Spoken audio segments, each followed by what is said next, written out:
Hello. सच्चाई भाई। सत्ताई बहन जी, सत्ताई। जय बंदी छोड़ की। जय हो बंदी छोड़ की। भगत जी थोड़ा हा मतलब समाधान सा करियो मेरा। मान ले के सुबह नित्य कर रही थी जी। जो वह उस दिन बताऊं थी ना, मान ले तो तर लग रही थी। मखा मान ले के मैं यूं नहीं बताऊं थी, मखा न्यू तो वो आडे पा दिखे, वो बेबे जी से दिखे, बेबे की वो पानी कर रहे थे। हाँ हाँ हाँ हाँ। तो जैसे मालिक आगे और मालिक कह रहे हैं, बेटा देख मेरा क्या हाल कर रखा है इन। वो बच्ची मैं सारे नितनी रोई हूँ। और बेटी मैं इन समझाता ही आऊँ हूँ। अरे मेरी कति नहीं मानती, मैं क्या करूँ बेटी, मैं बहुत दुखी कर रखा हूँ इन्हें। मेरे पाँव गोडे तो तला तला देख के कर रखा मेरा इन्हें। मगर जी ये ना बेटा इन्हें समझाओ, ये समझ जाए पूरा, ये भी मेरे है, मैं क्या करूँ। मगर जी कतिया तो मान ले ना बस बहुत बहुत रोई हूँ मगर जी मैं। मान ले कति गणे दुखी हो रहे हैं परमात्मा।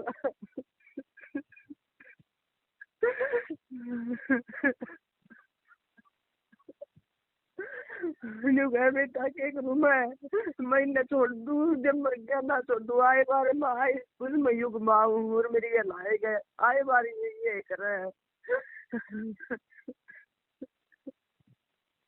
और मैं कितनी बार भी आया हूँ नहीं यो कर रहा मेरे साथ बेटा।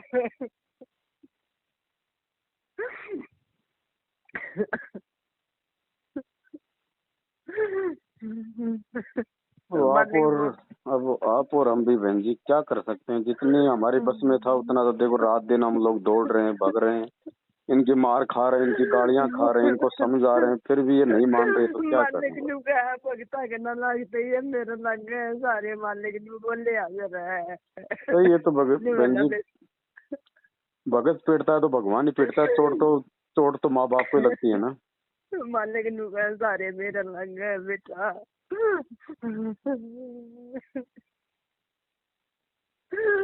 बेटा भगता के लगे सारे मेरे लगे, पहले मन चोट खाड़ी पड़ा है, अच्छा भगता तो सही बात। देखो बहन, क्या पता परमात्मा ही दया करें, अब क्या करें, हम इससे ज्यादा हम भी क्या कर सकते हैं। मैं तो मुझे मानने का करा मानने का ना बेटा करना तो मना पड़ेगा। जो बोले मानने का सही बेटा बात मेरे है। समझाए तो ना समझते, मैंने कोशिश करके देखती। मैं रो हूँ बेटा, मैं बहुत दुखी हूँ।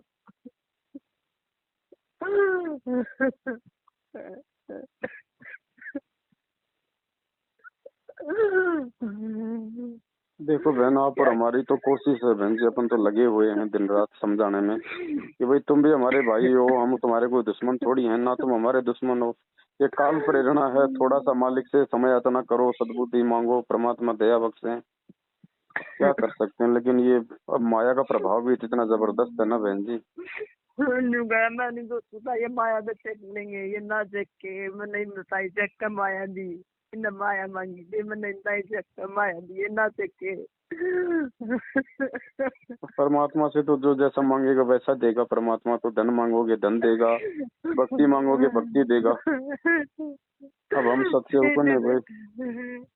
इतने ना सुधरते ये मारने के न ड्यू गया ना रमाई तेरे बच्चे को समझा दे, मैं क्यों कर समझा दू मारने के, मैं तो जा भी नहीं सकती, तेरा तो वो कर दिया इतना, मैं कहीं नहीं जा सकती मारने के, आप करोगे तो मारने के दया करो मेरे मारने के।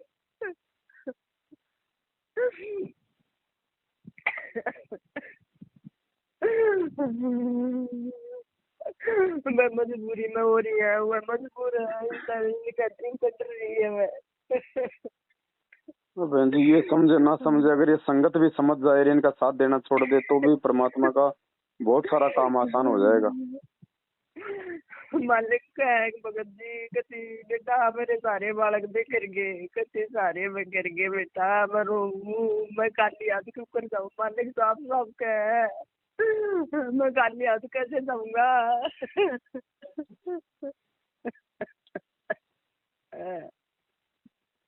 सही बात है। मालिक आध पौन घंटा नहीं रहे परमात्मा मैंने रोना बंदी छोड़ पर मालिक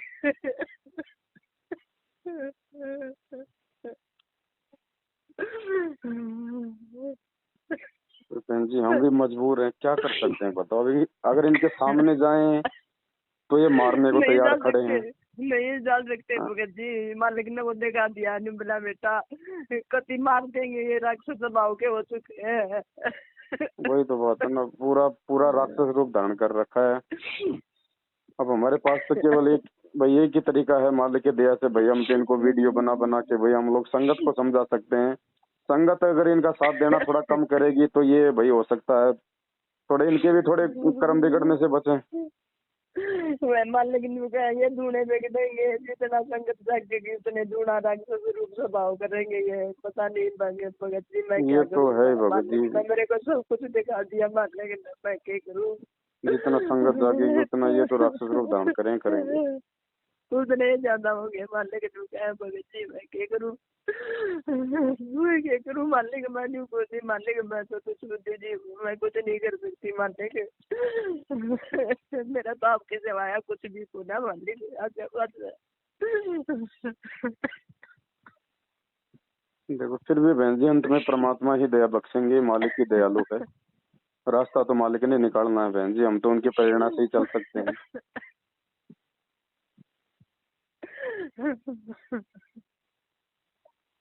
सही बात, दुखी तो बहुत कर लिया परमात्मा को। बहुत ज्यादा दुखी हो रहे हैं भगत जी, कहती बहुत ज्यादा। आजकल हर भगत को परमात्मा यही कहते हैं बहन जी कि बेटा मैं बहुत दुखी हूँ, बहुत परेशान हूँ मैं।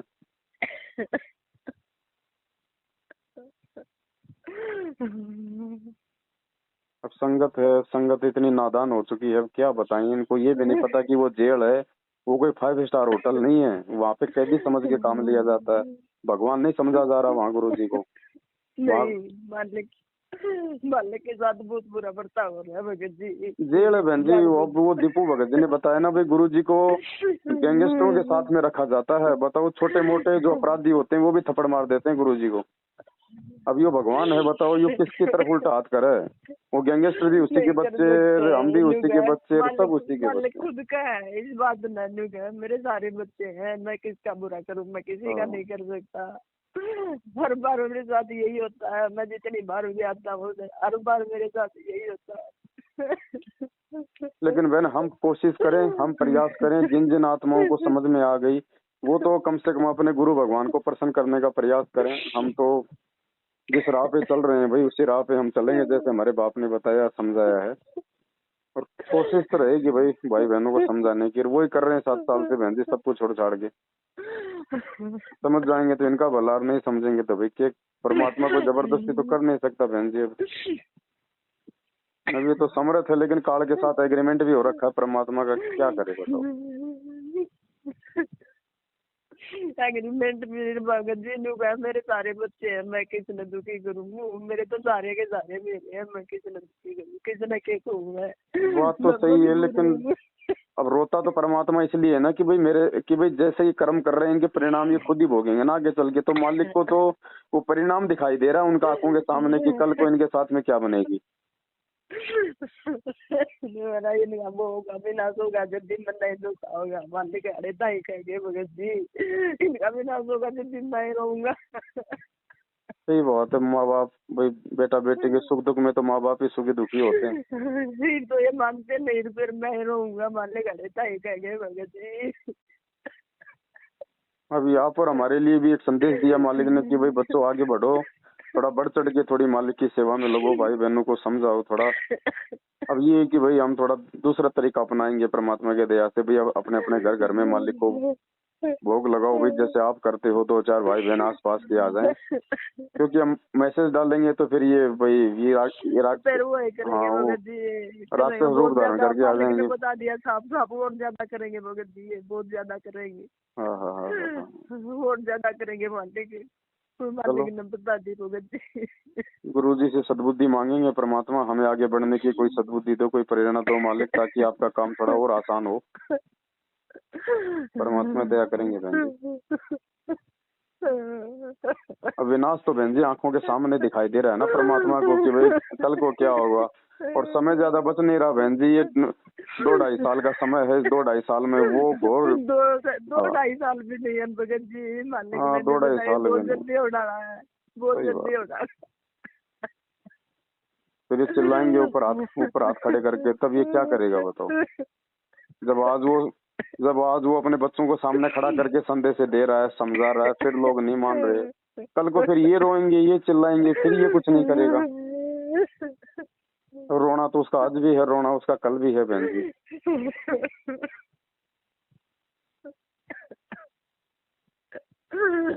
कोई नहीं बहन जी, क्या कर सकते हैं। बहुत देर ताई रहे भगत जी, इतनी मालिक।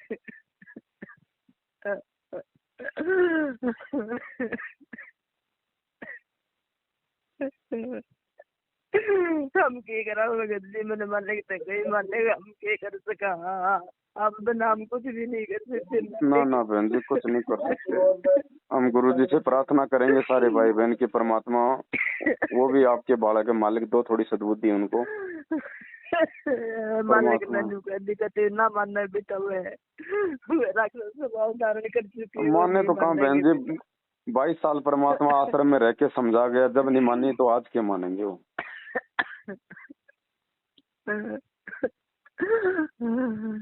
ये संगत का है, संगत मान जाए तो भी वही इनका भला।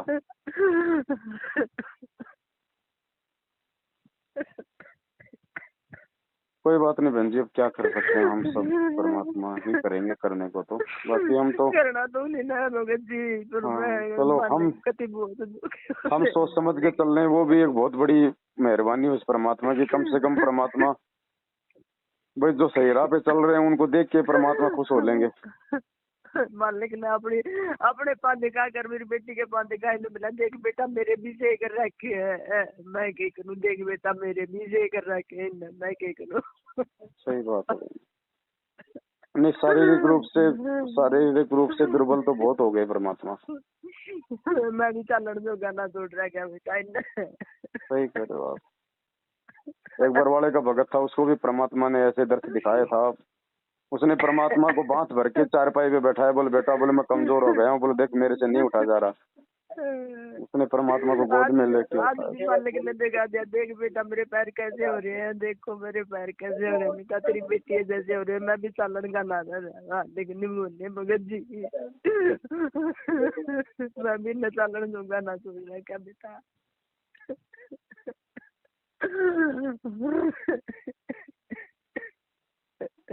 देखो बहन, कोशिश तो कर ही रहे हैं भाई बहनों को समझाने का। अगर समय रहते समझ जाएंगे, साथ संगति से जुड़ जाएंगे तो इनका भला, नहीं तो भाई वो तो अंत तो बुरा है ही है बहन।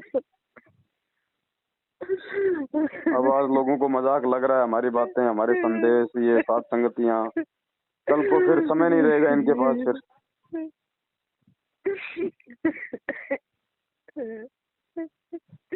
वही बात, अब काल जिसकी बुद्धि पे बैठ जाए तो बहन जी फिर वो सही गलत का निर्णय भी नहीं करने देता। नहीं कर सकते भगत जी, कुछ नहीं सोचते, लेकिन मैंने इतना धन दिया है, सब कुछ दिया है तो, और फिर भी सुधरने के बजाय उल्टे झगड़ रहे हैं।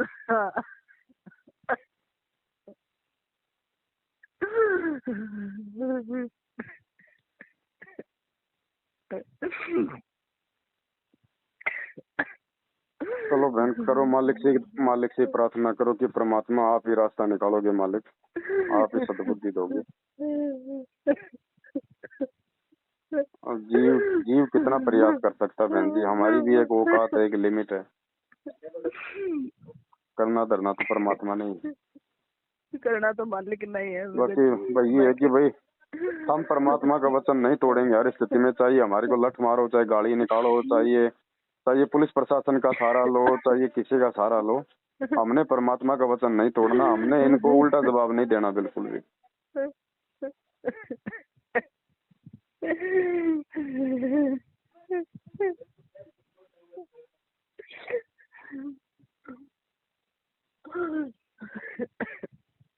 चलो ठीक है बहन, दया परमात्मा की, जैसे मालिक की मर्जी हो आगे। सच्चाई बहन जी, जय हो बंधु छोड़। ये आश्रम नहीं है, ये रंडी खाने पुण्यात्माओं। मैं तुम्हें आज बता रहा हूँ, ये वेश्यावृत्ति के अड्डे हैं। इन्होंने बरवाड़ा आश्रम को वेश्यावृत्ति का अड्डा बना दिया था। ये क्यों नहीं देते हमें गुरुजी के वो जो है बयानों की कॉपी क्यों नहीं देते? 7 साल हो गई, क्या हमारा बाप नहीं है? हम चिल्ला चिल्ला के मर गए कि हमें हमारे पिताजी के बयानों की कॉपी दो। उन्होंने किसके खिलाफ बयान दिए, क्यों नहीं देते? क्योंकि गुरुजी ने इस मैनेजमेंट के खिलाफ ही बयान दे रखे हैं। स्पष्ट कह रखा गुरुजी ने कि आश्रम में कुक्रम होते थे, लेकिन मैंने नहीं किए, इन सेवादारों ने और समिति वालों ने किए। तुम्हें अखबार की कटिंग भी भेजी जा चुकी है। अगर ये पाक साफ है तो गुरुजी के बयानों को संगत में सार्वजनिक क्यों नहीं करते? 7 साल हो गए इनको। सबसे बड़े दोषी ये हैं, आर्य समाज दोषी नहीं है। सबसे बड़ा दोषी, सबसे बड़ा आर्य समाज ये सतलोक आश्रम मैनेजमेंट हरियाणा है।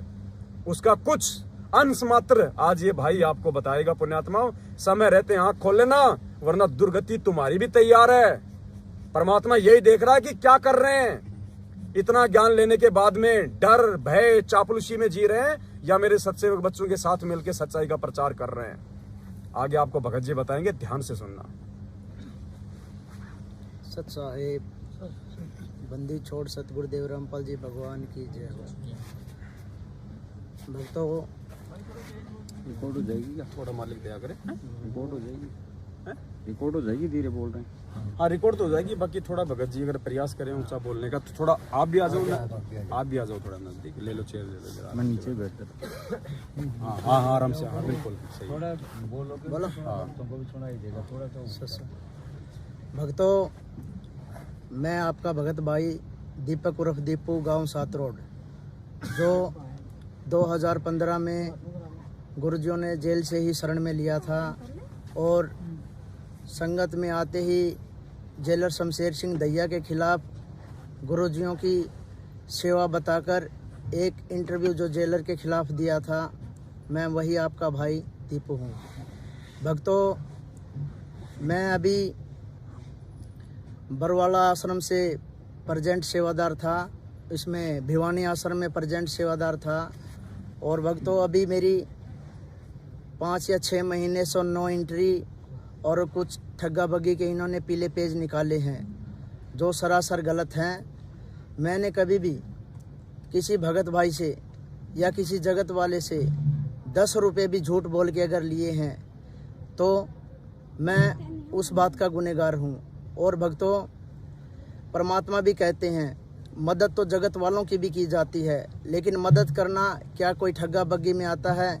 या मेरे खिलाफ कोई किसी भगत भाई ने कोई FIR की है या किसी जगत वाले ने की है, जो इन्होंने मेरे ऊपर इतना बड़े आरोप लगाए हैं? आरोपी ये खुद है। मैं इनकी आश्रमों की अंदर की सारी सच्चाइयाँ जान रहा था।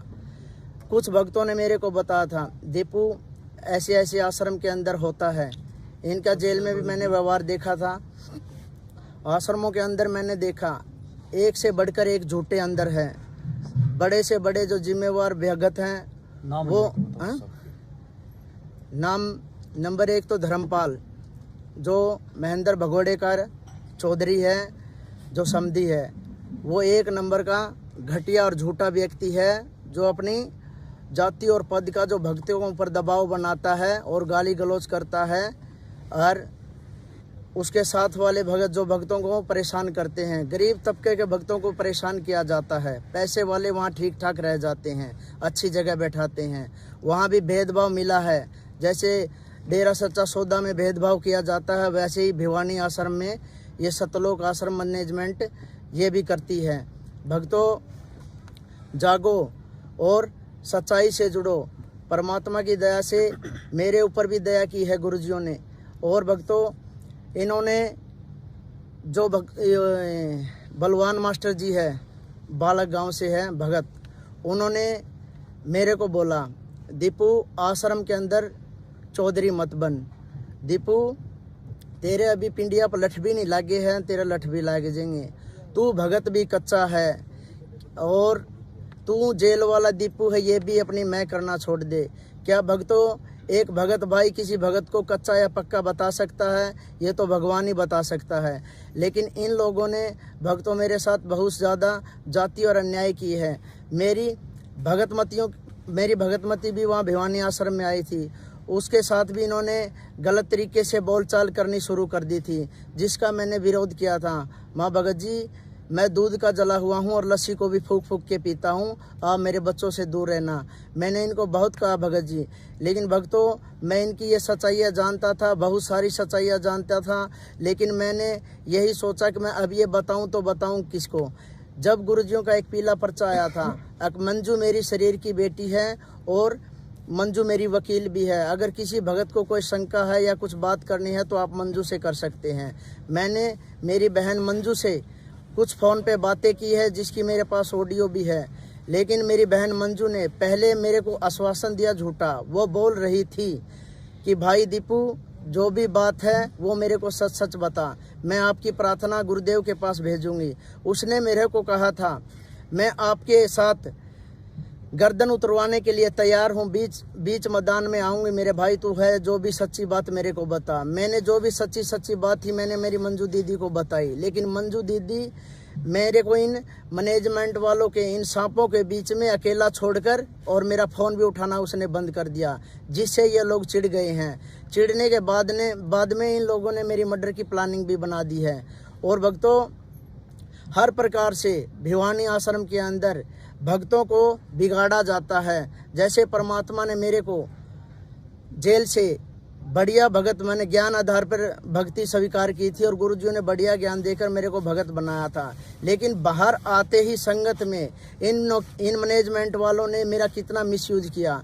मेरे को गुंडों की तरह यूज किया, मेरे को लठ मारने के लिए भेजते थे, मेरे को पवन का भी टारगेट दिया था। जयपुर में एक साथ संगति थी और इनके मर्डर के लिए भी इन्होंने बोला था। इनको पता था दीपू गुर्जियों पे ब्लाइंड फेथ है और ये एक ऐसा संकी सा बच्चा है जो किसी भी टारगेट को लेता है तो सीधा चलता है, इसको पीछे का नहीं पता। और हालांकि मैं उस घटना को अंजाम भी दे देता। और भी भक्तों, कई सारे ऐसे वाक़े हैं जहाँ पर इन्होंने मैं लड़ाई झगड़ों में गुंडों की तरह मिसयूज किया हूँ, लेकिन मेरे गुरुदेव ने अब मेरी आंखें खोल दी है। अब मेरी नो एंट्री होने के बाद में मैंने प्रार्थना 3 या 4 बार इनके माध्यम से गुरुजियों के पास भेजी है, जो कि ये मेरी प्रार्थना वहाँ नहीं भेजना चाहते गुरुजियों के पास। तो अभी बसंत भगत जियों से मैंने प्रार्थना लगवाई थी, तो बसंत भगत जियों ने ये बोला है, भाई अभी गुरुजी दीपू आपसे गुरुजी आपके बारे में पूछ रहे थे कि दीपू को अभी आश्रम के अंदर सेवा नहीं देनी है। तो मैं कहा ठीक है भगत जी, जैसी परमात्मा की रजा। लेकिन भक्तों, जो ये मेरी नो एंट्री हुई है, मैंने आश्रम के जो मेन जिम्मेदार सेवादार थे उनका आचरण देख के भक्तों, मैंने मेरे गुरुजियों से प्रार्थना लगाई थी मंजू के माध्यम से। मैंने गुरुजियों से बोला था, गुरुजी कुछ आश्रम के जिम्मेवार भगत जो मैनेजमेंट के मुख्य सेवादार हैं, जो अपनी जिम्मेवारी से और अपने ईमानदारी भाव से कोई भी सेवा नहीं करते, ये सब गलत करते हैं। आपका कोई भी आदेश आता है तो संगत में तरोड़ मरोड़ कर ये पेश करते हैं। मैंने अपने गुरुजियों से अपने आश्रम की मुख्य सेवा के लिए प्रार्थना भेजी थी। गुरुजी, मैंने कुछ भक्तों से सुना था, भक्तों से ये सुना था कि भाई बरवाड़ा आश्रम में किसी भक्त ने गुरुजियों से प्रार्थना लगाई थी। प्रार्थना लगाने से वो भगत ने गुरुजियों को बोला था, गुरुजी आप आश्रम के ये जो पुराने भगत है, जो मैनेजमेंट वाले हैं, ये जिम्मेदारी और ईमानदारी से सेवा नहीं करते। तो गुरुजियों ने उस भगत को बोला था, बेटा ये सेवा आप संभालो, इनको मैं घर भेज दूंगा। लेकिन उस भगत ने कोई बहानाबाजी करके वो बात गुरुजियों की अस्वीकार कर दी, जिससे गुरुजी बोले ईमानदार यहाँ आएंगे नहीं और निकम्मों से मैं अपना काम लूँ ना लूँ, पर मेरा काम कैसे चलेगा। लेकिन भक्तों, इसी प्रार्थना को आगे लेते हुए मैंने मेरे गुरुजियों से प्रार्थना लगाई थी, गुरुजी मैं आपका एक ईमानदार और सच्चा भगत हूँ, आप जिस तरीके से भी दास से सेवा करवाएंगे, सेवा तो परमात्मा सारी की सारी आप ही करते हो, सारी सेवा आप ही तैयार करते हो। लेकिन ये लोग तो और जो हैं, ये मैनेजमेंट वाले हैं, जो आपके रिश्तेदार बताते हैं, ये अपनी चौधर करते हैं। लेकिन हे परमात्मा, चौधर करते हो ये हमारे भगत भाइयों को बहुत ज़्यादा परेशान कर रहे हैं। लेकिन गुरुजी, हमने तो आपसे ये प्रार्थना लगवाई थी कि मंजू के माध्यम से, मंजू ने मेरी पहले सारी बात ले ली थी, माँ दीदी ऐसे ऐसे यहाँ गफलत करते हैं, ऐसे ऐसे ये बहनों के टॉर्चर करते हैं, ऐसे ऐसे ये और भगत भाइयों को परेशान करते हैं। एक भगत भाई को, कोई गरीब है, अगर उसको कुछ पैसों की गुरुजियों से मदद मिलती है तो उसकी प्रार्थना करते नहीं, और जिसका ठीक ठाक जुगाड़ है, जो ज़मीन से भी किले वाला है, उसको वहाँ से गुरुजियों से बेनिफिट मिल जाता है। लेकिन भक्तों, अब मैं सात संगति से जुड़ गया हूँ। सात संगति से जुड़ने वाले मेरे को परमात्मा ही है।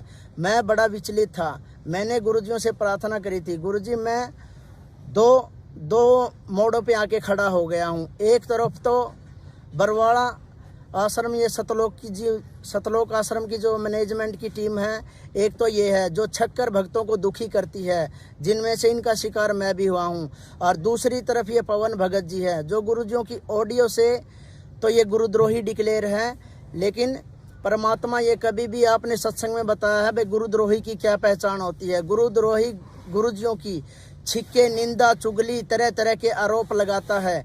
लेकिन गुरुजी आपकी दया से हमने इनकी ऑडियो सुनी, परमात्मा हमने तो इनमें गुरुद्रोही वाला एक भी लक्षण नहीं मिला।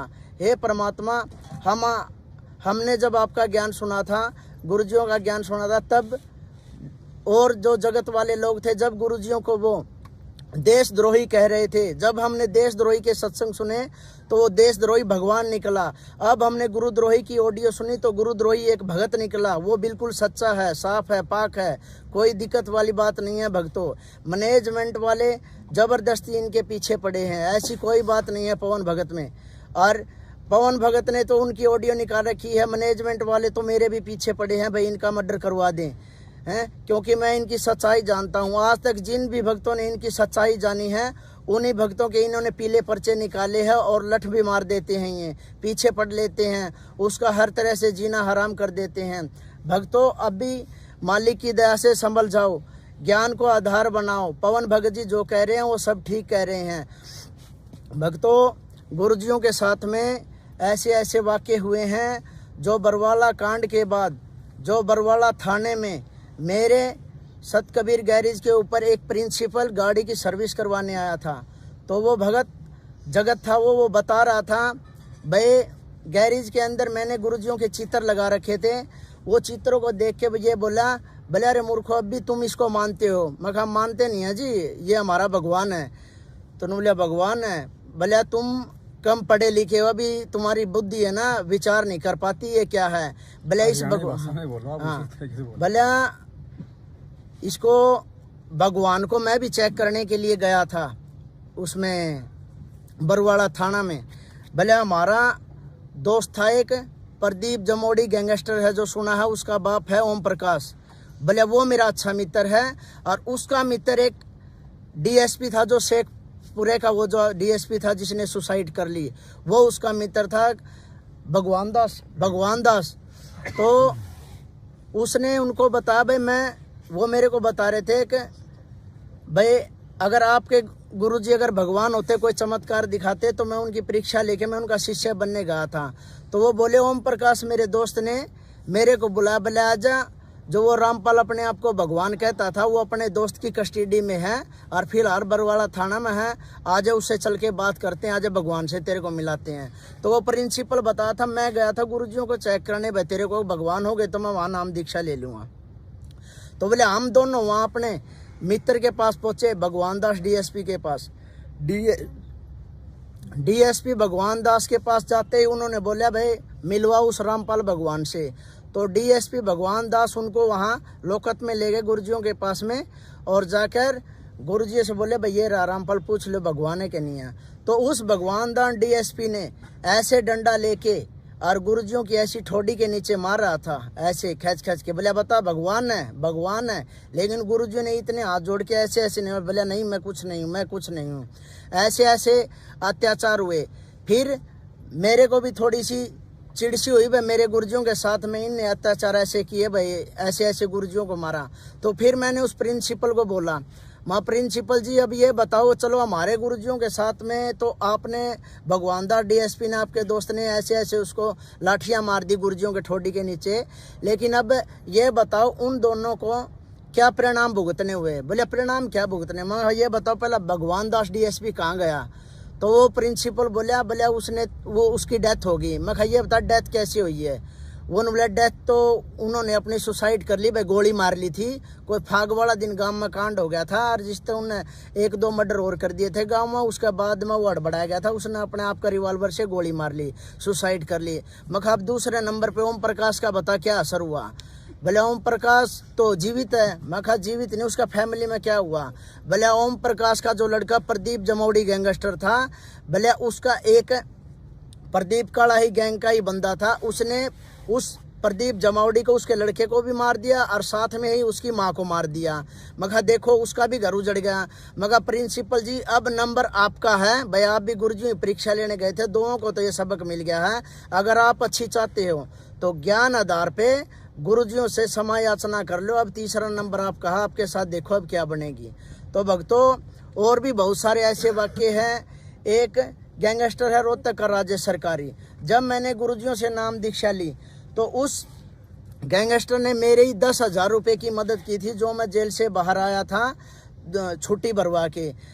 तो उस गैंगस्टर ने बोला नुले दीपू हमारे रोहतक एरिया का है तेरा गुरुजी, यार बोले तने कौन गुरु बनाया है। बोले इस तेरा गुरु का तो बोले अपना एक गैंगस्टरों में और उनका बच्ची था सर्कल का ही, बोले अपने बच्ची ने थप्पड़ मार दिया गुरुजियों का। रोहतक पेशी पर जावा थे उसमें जो गाड़ी में जाते हैं। तो मैं मखा भगत जी मखा मेरे भाई राजेश कोई बात को नहीं, गुरुजियाँ का थप्पड़ माँ साधु संत्या का चप्पल डले थप्पड़ लात घुसे ये गाल ये बांडा, अगर मैं कोई दिक्कत वाली बात को नहीं। अगर मखा गुरुजियाँ का आदेश ये आ जाए भाई इस लड़के ने, इस गैंगस्टर ने मेरे को थप्पड़ मारा है, तो मैं मखा ये जो भगत है ना ये अपने परमात्मा के लिए कुछ भी कर सके है, जिसमें से मैं भी हूँ, कुछ भी कर सकूँ हूँ। लेकिन हम मर्यादा बंदे हैं भाई, कोई दिक्कत को नहीं, हमने कुछ नहीं कहा। मगर अगर इसके बच्ची के जो इमात वाले हैं इमातियों को भी देख लेंगे फिर तो, अगर गुरुजी आदेश देते। लेकिन गुरुजी ऐसा आदेश देते नहीं भाई किसी को लठ मारो थप्पड़ मारो गाली गलोच कुछ भी दो। लेकिन पता नहीं भक्तों ये कहाँ से ये लठबाज, ये गुंडे, ये बदमाश, ये बलात्कारी ये कहाँ से पैदा हो गए। जो गुरुजियों के मर्यादा में रहते हैं इनकी नज़र में वो तो भगत है ही नहीं। जो बलात्कार कर देता है वो भी भगत, डकैती मार देता है वो भी भगत, लठ मारता है वो भी भगत, बरवाड़ा कांड में बम फेंकने वाले भी भगत, 20-20 रुपए के काले कपड़े बांध के सर में वहाँ बरवाड़ा कांड में जो अत्याचार कर रहे थे वो भी भगत, सारे ही भगत हैं। लेकिन जो मर्यादा में रहते हैं गुरुजियों के वो भगत क्यों नहीं है। गुरुजियों ने बोला भाई ज्ञान को आधार बनाओ हैं। संगत के अंदर स्वांगी भी बहुत है, बहुत ज़्यादा स्वांग करने वाले मिलेंगे आपको। हंस और बुगले की पहचान भी बताई है गुरुजी, दोनों एक जैसे होते हैं लेकिन हंस कौन सा होता है बुगला कैसा होता है सब कुछ बताया गुरुजियों ने। भक्तों आपकी आंखें कब खुलेगी। हर प्रकार से गुरुजियों ने ज्ञान दिया हमें भाई, आप इनको देखो, ध्यान से देखो, ज्ञान आधार से देखो, इनका आचरण देखो, बोलने चलने का व्यवहार देखो।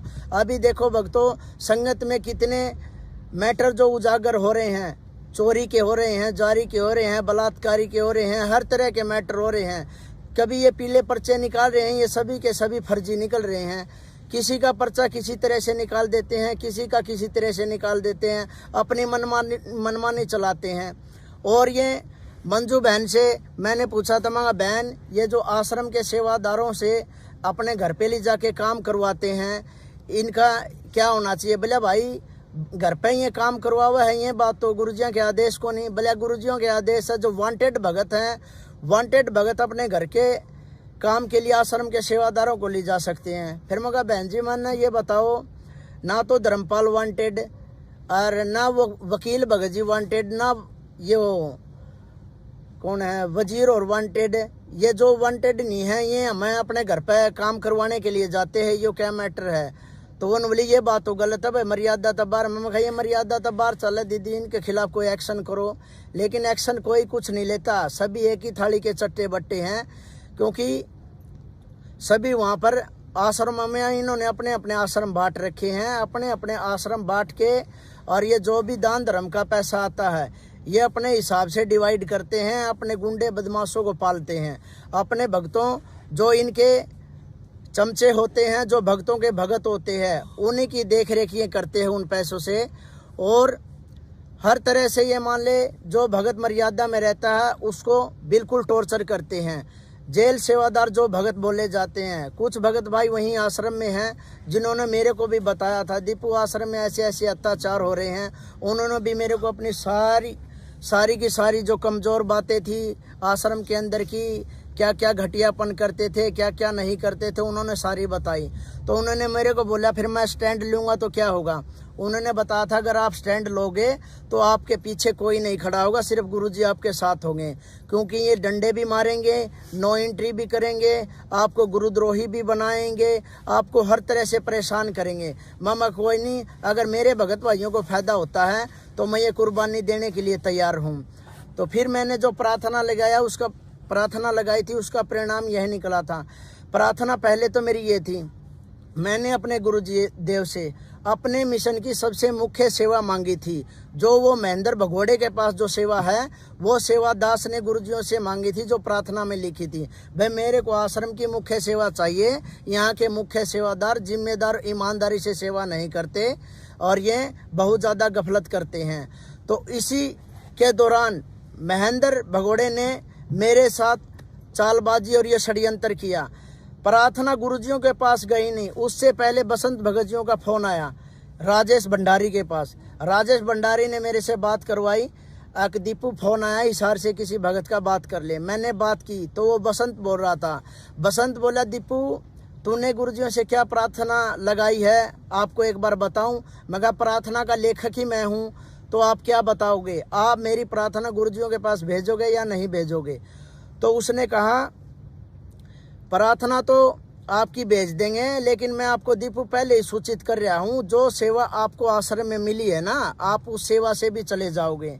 भक्तों ये बताओ गुरुजियों के पास गई नहीं है मेरी प्रार्थना। बसंत भगत जी ऐसे कैसे बोल सकते हैं, अकबर तेरे को जो सेवा मिली है उससे भी जाते रहोगे। लेकिन भक्तों ये सारा का सारा इन्हीं का मैटर है। ये जब चाहे जिसकी यस या नो, ये इनको जो भी कुछ करना है इनके हाथ में है। गुरुजी ऐसे ये कुछ आदेश नहीं लेते, गुरुजियों के ऊपर तो ये खुद दबाव बना लेते हैं। गुरुजियों से तो अगर गुरुजी को इनको आदेश भी देते हैं तो ये तरोड़ मरोड़ करके अपना आदेश चलाते हैं, गुरुजियों का आदेश आगे नहीं चलाते। जैसे किसी भगत ने बताई थी, एक विकास सिंहपुरिया भगत जेल में था साथ, जो इन भक्तों में से मेरे को सबसे ठीक लगता था, जो एक कोई भी बात होती थी तो वो साफ साफ बताता था, एक भगत को गुरुजियों के पाले में छोड़ता था।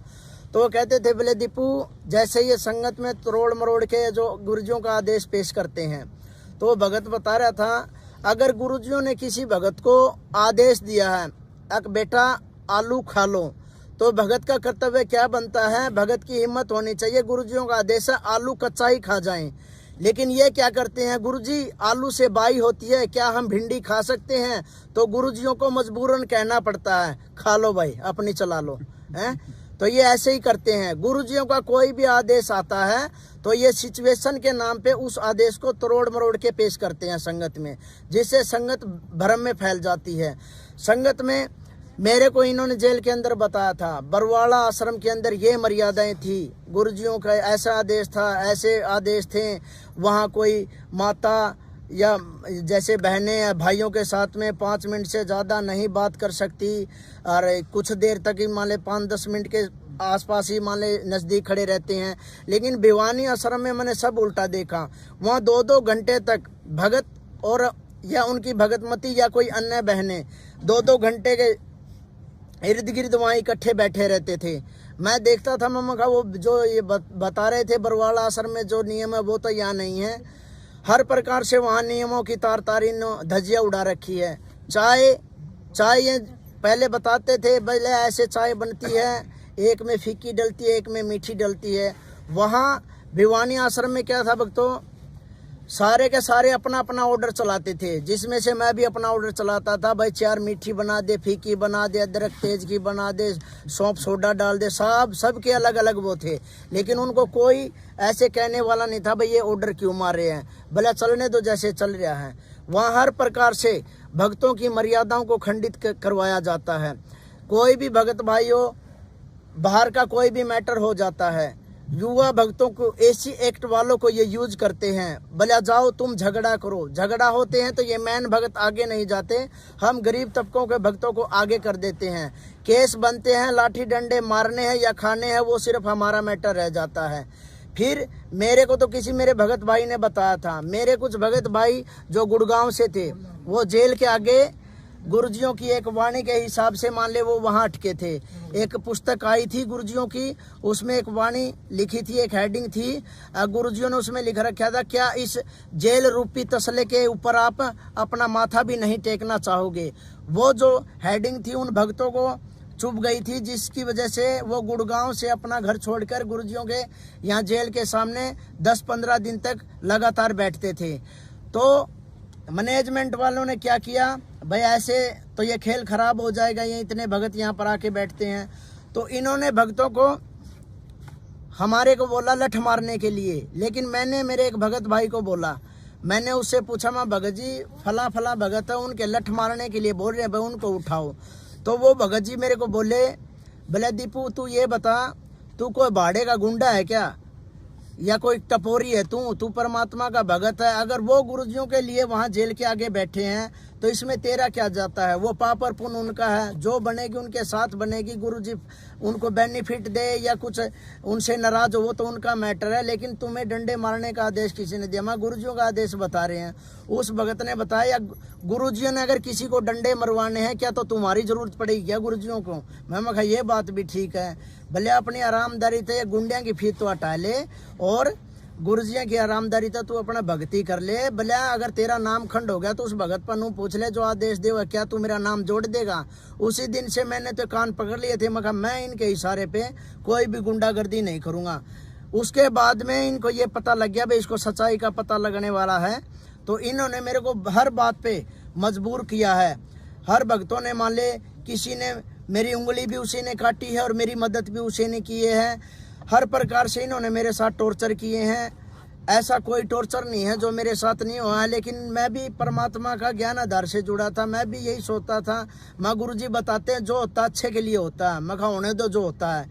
आज स्थिति यह आ गई है, परमात्मा की दया से सात संगति से मेरे को जुड़ना पड़ गया है, जिसमें से जो पवन भगत जी जो सात संगति को हैंडल करते हैं, इसमें ये क्या है, भगतजियों को गुरुजियों की ऑडियो ने गुरुद्रोही डिक्लेयर किया है, लेकिन गुरुजियों ने हमें ज्ञान भी दिया है। ज्ञान आधार से देखें तो पवन भगतजियों पे कोई बात सटीक नहीं बैठती है। इन्होंने ये सब का सब मैटर दबाव में गुरुजियों से करवा रखा है। बार बार अगर किसी भगत की झूठी शिकायतें लगाओगे तो गुरुजी यही कर लेते हैं, ले ठीक है वो मेरा भगत है, अपने आप हटेगा तो नहीं। ये परीक्षा इनकी भी है और भक्तों की भी है। अब ये तो हटे नहीं है, मैनेजमेंट वालों ने इनका देख लिया भाई दिन भर पड़ रहा सत्सेवकों का भारी होता जा रहा है, तो अब उन्होंने हर तरह से प्रयास कर रखे हैं भाई सात संगतियों को कैसे रुकवा जाए, इन भक्तों को कैसे मारा जाए, कूटा जाए, कुछ भी किया जाए। ये गुंडे लोग मैनेजमेंट वाले अपना हर प्रयास कर रहे हैं सात संगति को रोकने का। मेरे को भी मारने का इन्होंने प्रयास कर रखा है, लेकिन परमात्मा की दया से मैं जब दो रास्तों के बीच में अटक गया था तो मैंने गुरुजियों से प्रार्थना की थी, माँ गुरुजी मेरे को कोई एक रास्ता दिखा दो भाई जिससे मैं भी अपनी भक्ति अपनी सुचारू रखूं। मैनेजमेंट वालों ने मेरे पीले पर्चे निकाल दिए। हरियाणा में जैसे जाट खाप ये पंचायतें होती हैं, जैसे किसी का गांव से हुक्का पानी बंद कर देते हैं, इन मैनेजमेंट वालों ने इसी तरीके से मेरा भी संगत में हुक्का पानी बंद कर दिया। दीपू को कोई भी अपने घर में नहीं आने देगा, ना दीपू से किसी प्रकार का कोई भी संपर्क नहीं रखेगा। अगर कोई उससे संपर्क रखेगा तो उसका नाम खंड हो जाएगा। देखो भक्तों, मैंने इसे क्या गुनाह कर दिया भाई, क्यों नाम खंड हो जाएगा। अगर मेरी 26 जनवरी को 9 एंट्री हुई थी, एक मेरे रिश्तेदार है जो अमरजीत है जो बडाला से है, वो गुरुजियों का शिष्य है, उस भगत ने मेरे साथ फोटो खिंचवा लिया था। उस भगत का फोटो के ऊपर भी इन्होंने नाम शुद्ध करवाया, बोले आपका नाम खंड हो गया, आपने दीपू का सहयोग किया है भाई, फोटो खिंचवा लिया। भक्तों ये क्या ड्रामा है, फोटो खिंचवाने से थोड़ी कोई नाम खंड हो जाता है, हैं? अब देखो इनकी ये क्या राजनीति है, कभी वोट के नाम पे ये खुद ही लोग तो बता रहे थे हमारे गुरुजी वोट बैंक की राजनीति से बहुत दूर है, ऐसे ऐसे राजाओं ने भक्ति के लिए राह छोड़ दिए हैं, फिर ये क्यों बीजेपी के कभी कांग्रेस के क्यों वोट डलवाते हैं। इन्होंने खुद मेरे को बोला दीपू नहीं वोट के चक्करों में नहीं रहना है। अब ये वोट भी डलवा रहे हैं, कभी दाने मांग रहे हैं, कभी कुछ मांग रहे हैं, सब कुछ ये कर रहे हैं। इनका पता नहीं अब क्या होगा क्या नहीं। लेकिन भक्तों मैं तो ये कह रहा हूँ ज्ञान आधार से पवन भाई के वीडियो देखो और साथ संगति से जुड़ने की कोशिश करो। जैसा भी हो भाई, जैसा आपको सत्य लगे, सत्य की पहचान करो। साथ संगति से जुड़ो भक्तों, साथ संगति से जुड़ोगे तो हम सतलोक के लिए, परमात्मा के लिए घूम रहे हैं, या इन मैनेजमेंट वालों से बेनिफिट। मैनेजमेंट से जो भी भगत जुड़ा है, अपनी अपनी स्थिति अपने अंदर जाके देख लो, तुम्हारे घरों में कितने बेनिफिट है, कितने नुकसान है। कुछ भी नहीं है। हर भगत, मेरी हर भगत से बातें देख होती थी, हर भगत मैनेजमेंट के खिलाफ है, लेकिन वो नीचे ही नीचे है, क्योंकि ये पहले उसको काना कर देते हैं, उसको बोलने के लिए छोड़ते नहीं हैं। या तो वो भ्रष्ट होता है, या किसी माता या बहन के साथ में उसके गलत संपर्क मिलते हैं। हर प्रकार से युवा भक्तों का देख लो क्या हाल बनवा रखा है इन्होंने, वहाँ जैसे बहनें आती हैं, जो लड़कियाँ आती हैं, जो जिनसे पहन के आती है, जो वहाँ के युवा सेवादार हैं, आपसी में पर्ची पकड़ा देते हैं, चैटिंग चालू कर लेते हैं, कुछ ही दिनों में वो रमैनी कर लेते हैं। जो घर वालों को रिश्ता पसंद नहीं होता, कुछ ही दिनों में उनकी रमैनियाँ बिखर जाती हैं। अभी देख लो भक्तों कितनी रमैनियाँ हैं, जो भगत भाई झूठ बोल बोल के और रमैनियाँ कर लेते हैं, और वो बहनें अपने घरों पर बैठी हैं। वो भगत भाई ऐसे परेशान हुए घूम रहे हैं। लेकिन ये कौन करवा रहा है? ये मैनेजमेंट वाले करवा रहे हैं, ये सब का सब इन्होंने ये ड्रामा रच रखा है। अब भक्तों संभलने का मौका है, परमात्मा ने मेरे ऊपर दया की है। भक्तों आप भी है ना, साथ संगति से जुड़ने की कोशिश करो। साथ संगति वाले जितने भी भाई बहन हैं, ज्ञान आधार पे मेरे को बहुत अच्छे लगते हैं। जैसे शुरू में जब मैं गुरुजियों का ज्ञान सुन के जेल से बाहर आया था, तो मुझे किसी भी भगत में दोष दिखाई नहीं दे रहा था। मेरे को ये देखता था भाई दीपू सारे ही तेरे जैसे हैं। फिर दिन भर दिन भी इनके जैसे गुना ये उजागर होते गए, इनके ये जो कांड उजागर होते गए, कैसे ये भगत तारीखों पे आते हैं, ये मर जाते हैं, ये फांसी खा जाते हैं, ये कुछ भी कर जाते हैं। इनका सारा मैंने ड्रामा देखा। सार नाम, तीसरा मंत्र, चौथा मंत्र लिया हुआ भगत भी इतनी घटिया से घटिया हरकत करता है। और हम भगत लोगों को बोलते हैं, अगर हमारी गलती से भी किसी भगत भाई की पवन से अगर बात हो जाती है फोन पे, तो ये हमें कहते हैं आपका नाम खंड हो गया है। मैनेजमेंट वाले इतने मुख्य सेवादार कितने हैं जो पवन के साथ 1-1 घंटा बात की हुई है, क्या उनके नाम खंड नहीं होते? हमें बेवकूफ बना रहे हैं ये लोग। भक्तों परमात्मा की दया से पवन की साथ संगति जो पवन ने परमात्मा के माध्यम से ये चला रखी है, इस पे विचार करो भक्तों, और परमात्मा की दया से साथ संगति में जुड़ने का प्रयास करो। और भक्तों सच्चाई से रूबरू हो। ये सतलोक आश्रम मैनेजमेंट जो अपना रवैया जो भक्तों में अपना रहे हैं ना, ये बहुत ही गलत है। और ये आगे जाके आप भी देख लियो, आज हमारे साथ गलत हो रहा है, कल आपके साथ भी होगा। कब? जिस दिन आप परमात्मा की तरह सत्य के लिए आवाज उठाओगे, उसी दिन देख लियो आपको क्या इनाम मिलेगा। इनाम सत्य के लिए तो हमारे गुरुजी जेल में बैठे हैं, और सत्य के लिए हम ही चल रहे हैं, और सत्य के लिए चल रहे हैं। मैंने भी अब सत्य के लिए आवाज उठाई थी। मेरे को 15,000 रुपये आश्रम में सेवा मिल रही थी, खाना पीना मेरा फ्री था। मैं मान ले संगत में, आश्रम में मान ले 40,000 के करीब वहाँ मेरा खर्चा था मान लो। अब ये देखो मेरे बच्चे भी वहाँ रह रहे थे। अब ये देखो भक्तों ने मेरे को बताया कि दीपू ये सब गलत कर रहे हैं, तो मैंने यही कहा था भाई मैं तो स्टैंड ले लूंगा, गलत कर रहे हैं, मैंने कोई दिक्कत वाली बात को नहीं। मैं 15,000 की या नौकरी भी छोड़ दूंगा जो यहाँ सेवा मिली है, और आगे बताओ क्या है। नुबला देख ले ये मैटर उन्होंने सारी बताई।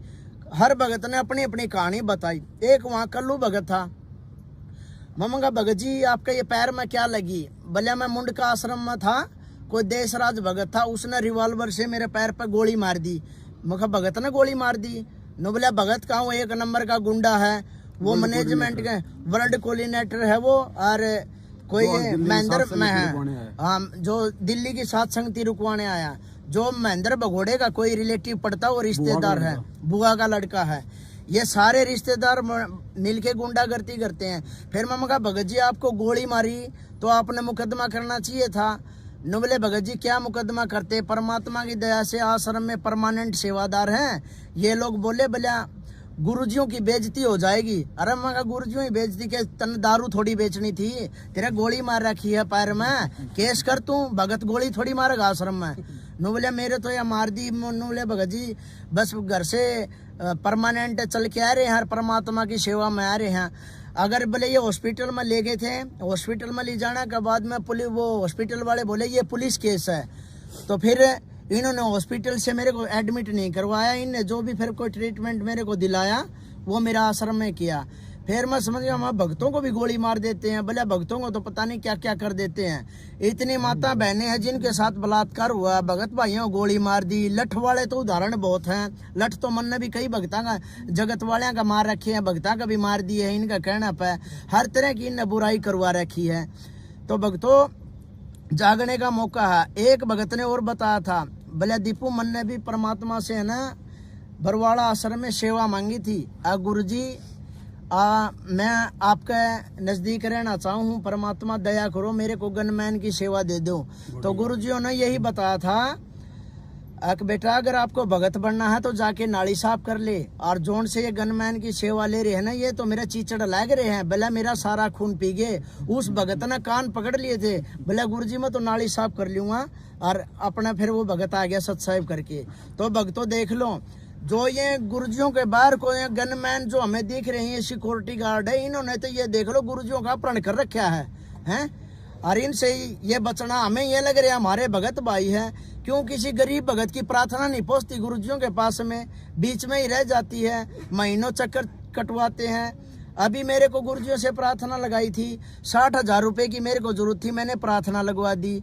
इन्होंने 8 दिन तक मेरा बेवकूफ बना के रखा, और मेरे को कोर्ट में 60,000 रुपए भरने थे, 49,200 भरने थे, पर मैंने 60,000 मांगे थे। इन्होंने 8 दिन तक मेरा बेवकूफ बनाया। आश्रम के सेवादार जो भी मेरे को मिलता था ये कह रहा था, भले दीपू ये देख व्हाट्सएप पे वो अपना दिखा रहे थे मैसेज, भले 2-2 महीने से हमारी प्रार्थना लगी है, इतने आपसे कम पैसों की लगी है और हमें जरूरत है। वो सैलरी सेवादार थे। फिर मैं कहा आपको मिले क्यों नहीं, भले पता नहीं, जवाब ही नहीं देते हैं मुँह से। मैं कहा जवाब तो इन्हें देना चाहिए, आप इनसे थोड़ी मांग रहे हो, आप तो गुरुजियों से मांग रहे हो, गुरुजियों के भगत है, आप तो अपना भगवान पचाए कुछ भी मांगो। नो बोले फिर क्या करें, भगत जी मजबूर हैं। फिर मैं कहा मन 60,000 रुपये भले तेरे को मिले तो नहीं गए, मैं कहा मैं तो लेके दिखाऊंगा, परमात्मा का दौर में मेरी प्रार्थना भेज करूंगा, भले ये भेजा को नहीं।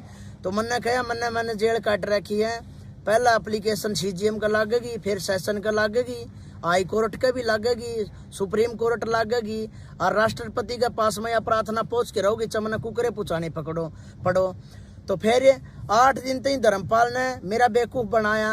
देख दीपू मंजू दोरा तेरी प्रार्थना भेज रखी है, फोन मिला के मेरे को दिखा देता, फोन जो मंजू ने बंद नंबर कर रखा है उस नंबर पर फोन कर देता कि देख दीपू मंजू बेटी का नंबर बंद आवा है।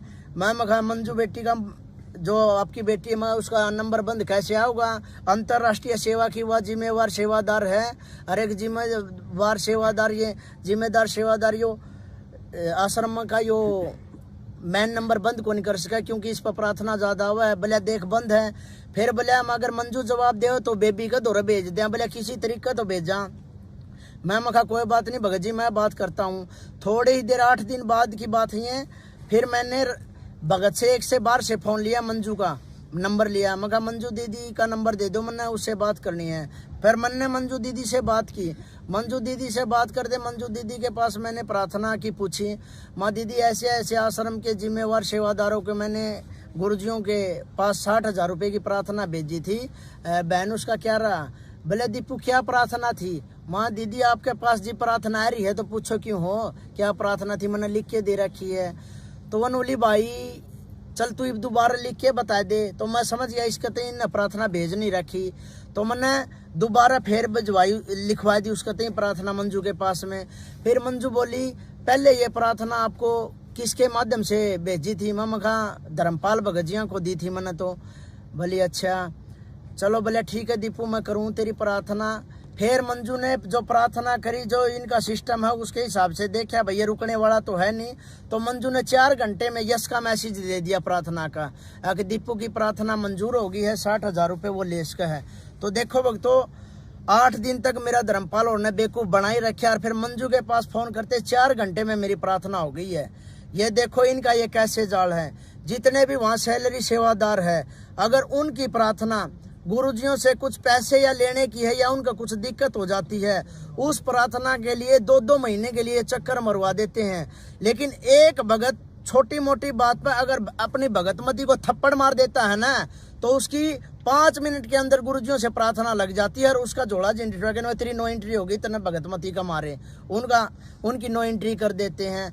तो भक्तों ये देखो, इन जब अपना कांटा निकालना हो तब तो इन ये प्रार्थना 5 मिनट में हो जाए। और किसी भगत भाई को कुछ अड़चन होती है तो प्रार्थना 2-2, 3-3 महीने तक भगत जवाब मांगता मांगता थक जाता है, लेकिन ये लोग अपनी बकवास करना बंद नहीं करते।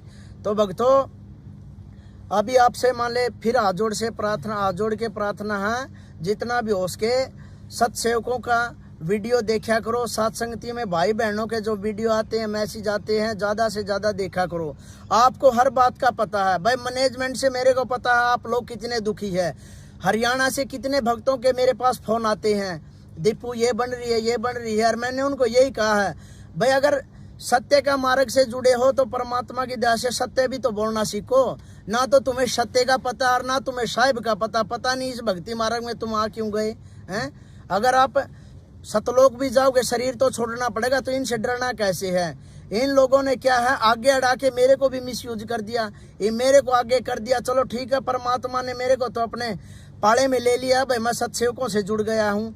लेकिन आपका क्या हुआ भक्तों, आपके लिए तो आवाज उठाई थी और आप ही अब पीछे हट रहे हो। पता आपको सब कुछ है भाई, मैनेजमेंट गलत कर रहा है, गुरुजियों के जो रिश्तेदार हैं ये सब गलत कर रहे हैं, कोई किसी का नहीं है। मंजू के पास कोई घर पे प्रार्थना लेके जाता है तो उसको मंजू जवाब देती है, भाई पानी में रह के मगर मस्त बैर ना करे, तने मरवा के फेंक देंगे, तू अपनी भक्ति कर ले।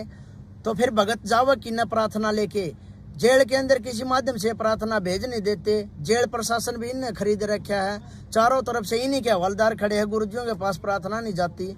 मैंने भी कई सारे प्रयास कर लिए गुरुजियों के पास प्रार्थना भेजूं, लेकिन निकम्मों ने इतना टाइट माहौल कर रखा है, सारे तरफ से अपनी डी बना दी इन्होंने। जेल में भी गुरुजियों के पास कुछ मैसेज जाता ही नहीं है। अब जब गुरुजियों ने बोला भाई भगत दीपू की नो एंट्री कर दी है और निकम्मे को गेट से बाहर बिठा दो, इसको कुछ भी देने की जरूरत नहीं है, तो मैं मेरे गुरुजियों का आदेश पे मैं गेट के बाहर बैठ गया। भक्तों मेरी नो एंट्री होती है, मैं ठीक है। मेरे गुरुजियों ने ये बोला है भाई दीपू की नो एंट्री होगी है और इसको निकम्मों को गेट से बाहर बिठा दो, तो मैं गेट से बाहर बैठ गया। उसके बाद में भक्तों भूखा तिसाया मैं 8 या 9 घंटे गेट से बाहर बैठा रहा। उसके बाद में मैनेजमेंट वाले आते हैं, मेरे सामने हाथ जोड़ते हैं, दीपू गलती बन गई है, ऐसा कर तू आश्रम के अंदर चल। भक्तों ये बताओ, जब गुरुजियों ने नो एंट्री करी है तो मैनेजमेंट वालों का क्या महत्व बनता है, मेरे को अंदर बुलाएं वो हैं। फिर उनको पता है मैनेजमेंट वालों की ये नहीं मान रहा भाई, अब यही कह रहा है मैं गुरुजियों का आदेश मानूंगा तभी अंदर जाऊंगा, पहले मेरी माफी होगी।